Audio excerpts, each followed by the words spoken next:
Hey guys, DMS3TV, and today we are talking about the Beyerdynamic DT990 Pro. This is the 250 ohm version, and they are very interesting. A lot of love, a lot of hate back and forth, but I've got a few things to say about these.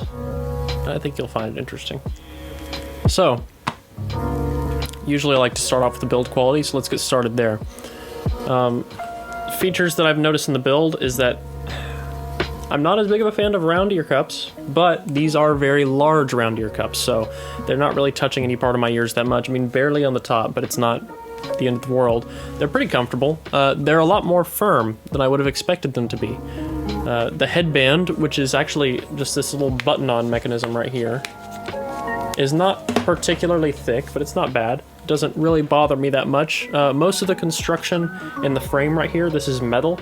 It goes all the way up here and through the top and back down this side. The actual earpieces themselves are plastic, and this mechanism right here is a little bit weird. It feels kind of janky. I noticed that if they're together, it's really easy to move, and the second you pull them apart, that's when it kind of locks in. So it's like if I leave these on my desk, they'll kind of collapse down like that, and then I have to pull them apart. The second I put them on my head, they're solid, but they're kind of hard to adjust. You pretty much can't adjust them once they're on your head. You have to adjust them beforehand, which is a little bit of a downside. There's no removable cable, so this is stuck in here. It's one of these little, phone cord bungee cables, so it's not super long, but it can stretch out if you need it to. And on the end, you have your 3.5mm TRS stereo with a screw-on 1/4-inch adapter, which I kind of like the screw-on ones because you can just leave them on all the time. Nice and easy. Never get them mixed up.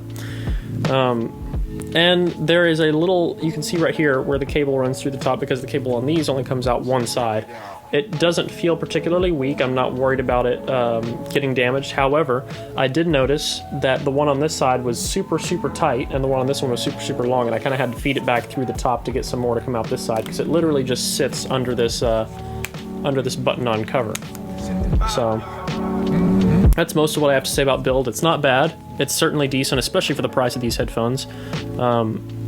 I don't know their retail. I know that used, I usually see these around $120-ish. It varies, but that's just a give or take average.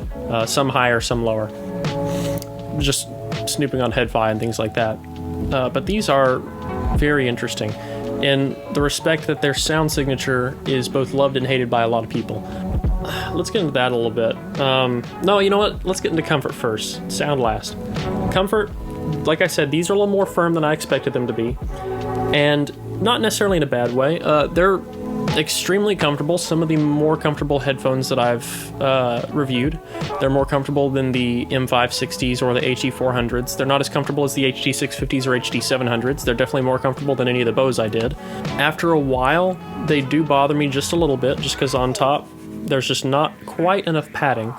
That's after several hours of listening, and they can have a bit of a clamp to them. But I imagine that might change with time, because the owner of these used them, I'm pretty sure, just for gaming and things like that. Alright, so from there, let's move on to sound.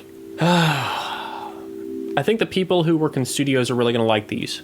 They are not particularly strong in the lows. They're not particularly clear in certain areas. This is going to be difficult to describe. There's not a lot of bass extension. They are very, very bright. Like, hot damn, these are bright. These are like, this is like, when I say bright, that means that there is there's an increase in treble. This is like I am sticking tweeters in my ears bright. Piercing. Not particularly, it's not distorted, but it is very, very, you can tell. There's a lot of treble. And I don't always think that's a bad thing. These kind of have a wow factor when you put them on, like, whoa, that's really sharp, that's intense. And I think that for analytical applications, these would be very good, because they're pretty comfortable. The instrument separation in these is absolutely phenomenal. You can hear everything individually without much overlap. It's very, very good. And I think part of what you should take away from this is that this is not an extremely expensive set of headphones. I think this is like the HD700 in the respect that you have to hear a set, and if you like it, you're probably going to love it. And if you don't like it, you're probably going to hate it. I feel like there's not much middle ground. You're either going to love these or you're going to hate them. And it's going to be for a certain type of person. You have to like bright things. I personally did really like these. I don't use them all the time. And I personally still prefer darker things, like the HD650. HD650 I love. But I still liked these. You know, it was a nice change back and forth to use them. But you have to hear a set before you get them. That's the best way I can put it. And they're, like I said, they're not bad. They're very good for their price, especially if you're getting them used. There might be something better depending on your preferences. So they're very different. They're certainly very different. I'd never heard a set of Beyerdynamics before, and I'm very glad that I did. And I honestly want to have a set in my collection after listening to these, simply because of just how interesting they sound. I really did actually like them quite a bit for that. So, anyway, thanks KP for sending me these. It's been awesome, and I really appreciate it. If anybody else wants to send things in to review, I will gladly do a review. Just contact me. Because buying things to review is very expensive, and I love trying new things. I always love trying new things. So keep that in mind. Why'd you leave then? Anyway, guys, I hope you really liked this video. If you did, please like it. Leave a comment below telling me what your sound preferences are. Do you like bright things like this? Are you more into something kind of warm, mellowed out, and neutral, bass heavy? You know, what's your thing? I kind of want to get an idea. What's the majority of my audience into, you know? It'd be kind of interesting to see. Aside from that, if you want to support the channel on Patreon, I'll leave a link in the video description. If you want to support the artist who made the music in this video, I'll also leave a link in the video description.